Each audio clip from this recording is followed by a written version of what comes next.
بسم اللہ الرحمن الرحیم لن تنالوا البر حتی تنفقوا مما تحبون، سورہ العمران آیت نمبر 92۔ اس میں اللہ پاک فرما رہا ہے ہرگز نہیں پہنچ سکتے تم نیکی کو جب تک کہ نہ خرچ کرو اللہ کی راہ میں اس میں سے جو تم محبوب رکھتے ہو۔ اللہ تعالیٰ نے کائنات میں وسیع و عریض زمین اور ذخائر اور بے تحاشا معدنیات اور انسان کی ہر سہولت کی چیز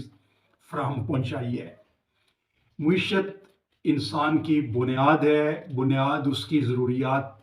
کے بیس کے اوپر، اور بنیاد اس کے اوپر ہے کہ اللہ تعالیٰ نے جب انسان کو بھیجا ہے تو اس کے ساتھ رزق کے تمام ذرائع اللہ پاک نے انسان کے لیے اس دنیا میں فراہم کر دیے ہیں۔ ہم نے یہاں تجربے کیے ہیں سرمایہ دارانہ نظام کا، سوشلزم کا اور اسلام کا بھی ہمارے سامنے اللہ نے ڈیٹیل میں نظام کی خصوصیات بتائی ہیں۔ کیپٹلزم میں آپ سرمایہ بے تحاشا اکٹھا کر سکتے ہیں، سوشلزم نے اس کو بلاک کر دیا اور سرمایہ کے اوپر حکومت کا کنٹرول قائم کر دیا۔ کوئی آدمی پیسہ نہیں رکھ سکتا، جائیداد نہیں بنا سکتا۔ اب اسلام نے یہ ساری چیزوں کو مد نظر رکھتے ہوئے انسانی خواہشات، انسانی ضروریات اور انسان کی نشو و نما کے لیے جو چیزیں ضروری ہیں ان کو مد نظر رکھتے ہوئے ایک ایسا نظام دیا جو کہ انسانیت کے لیے فار ایور وہ مسائل کو حل کر سکتا ہے۔ اللہ تعالیٰ نے جو ہمیں نظام دیا ہے، پہلی بات تو یہ ہے کہ ہم جو بھی مال کماتے ہیں، پہلی بات تو یہ ہے کہ وہ ہمیں اللہ تعالیٰ کی طرف سے عطا ہوتا ہے۔ ہماری خوبی، ہماری قابلیت، ہماری جو اس میں کوئی چیز کا کمال ہنر کا نہیں ہوتا، وہ اللہ تعالیٰ کی عطا ہے۔ اللہ تعالیٰ رزق عطا فرماتا ہے اپنے قانون کے مطابق، اپنے قاعدے کے مطابق اور اپنے اصولوں کے مطابق۔ لیکن اس میں ہم یہ دیکھتے ہیں کہ جو بھی ہم کماتے ہیں اس کے ہم مالک ہیں، اور مالک ہونے کے بعد اللہ پاک ہمیں کہتا ہے کہ یہ جو میں نے آپ کو مالک بنایا ہے اس کو اس طریقے سے استعمال کرنا ہے۔ اللہ تعالیٰ پہلے فرماتا ہے کہ یہ جو مالو سورہ البقرہ میں 254 آیت ہے، اے ایمان والو خرچ کرو اس میں سے جو مال و متاع دیا ہے ہم نے تم کو۔ اس میں اللہ تعالیٰ واضح فرما رہا ہے کہ یہ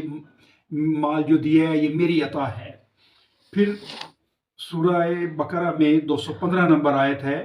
پوچھتے ہیں لوگ تم سے کیا خرچ کریں، کہہ دو جو کچھ خرچ کرو مال میں سے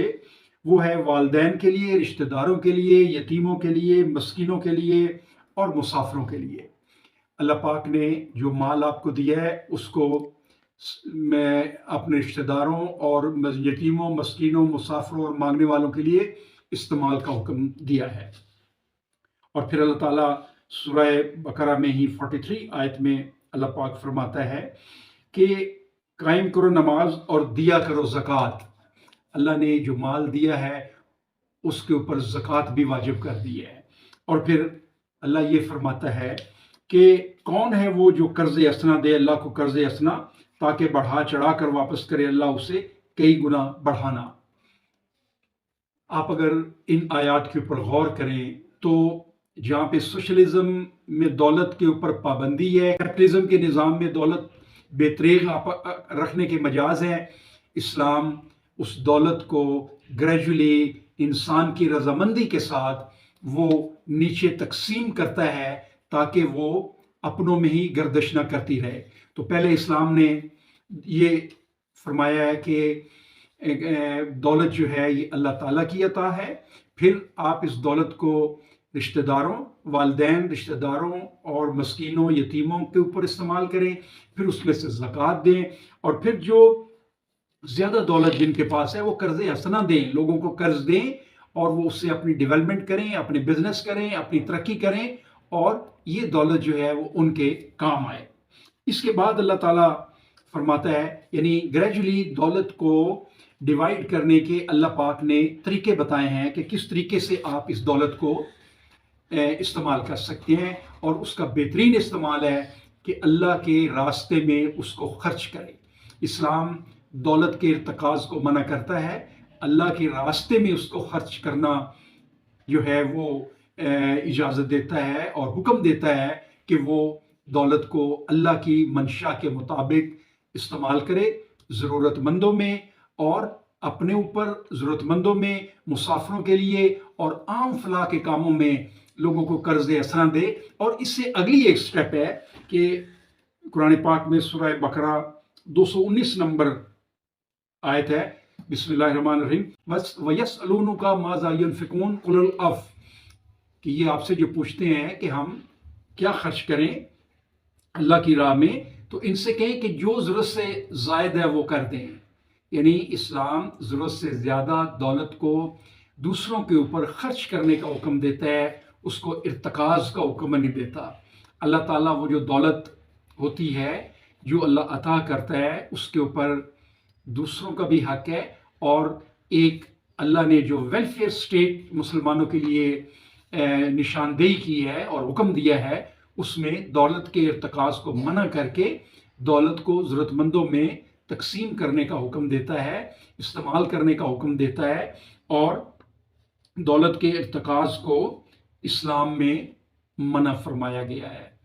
ہمارا جو یہاں سسٹم چل رہا ہے وہ کیپٹلسٹک سسٹم چل رہا ہے، اس میں جاگیریں ہیں، اس میں دولت کا ارتکاز ہے، اس میں تمام لوگ جو ہیں وہ جتنی دولت کماتے ہیں اس کے حقدار بن جاتے ہیں، اور یہ کیپٹلسٹک سسٹم ہمیں برطانیہ سے ملا ہے، ہمیں جب یہاں پہ انگریز قابض تھا اس نے دیا ہے، ہم نے اس سسٹم میں کوئی تبدیلی نہیں کی۔ اسلام کے سسٹم اس کے بالکل الٹ ہے، جو انسان کی بنیادی ضروریات پوری کرنے کا ذمہ دار بنتا ہے، اور ہر بندے کی بنیادی ضروریات پھر فراہم کی جا سکتی ہیں کہ وہ تمام وسائل جو ہے وہ حکومت استعمال کرے جو لوگوں کی ڈیولپمنٹ، لوگوں کو بیسک نیڈ دینے میں اور لوگوں کو ایک فلاحی سوسائٹی میں تبدیل کرنے کے لیے استعمال ہو سکے۔ تو اس نظام میں اللہ پاک نے ہمیں اس کو تبدیل کر کے قرآن کے نظام کے مطابق ہمیں چلنے کا حکم دیا ہے۔ ہمارا سرمایہ دار، ہمارا جاگیردار اللہ کے اس پیغام کو جان لے، پہچان لے، مانے یا نہ مانے وہ اس کی مرضی ہے، مان لے گا تو بچ جائے گا، نہیں مانے گا تو پھر اللہ کی پکڑ بڑی سخت ہے، یہاں نہیں تو آگے۔ اس دولت کو اللہ تعالیٰ نے حساب کتاب لینا ہے، اور قرآن پاک میں واضح آیت ہے کہ جس نے سونا چاندی جمع کیا اور گن گن کر رکھا، عنقریب ان کو عذاب کی نوید سنا دو۔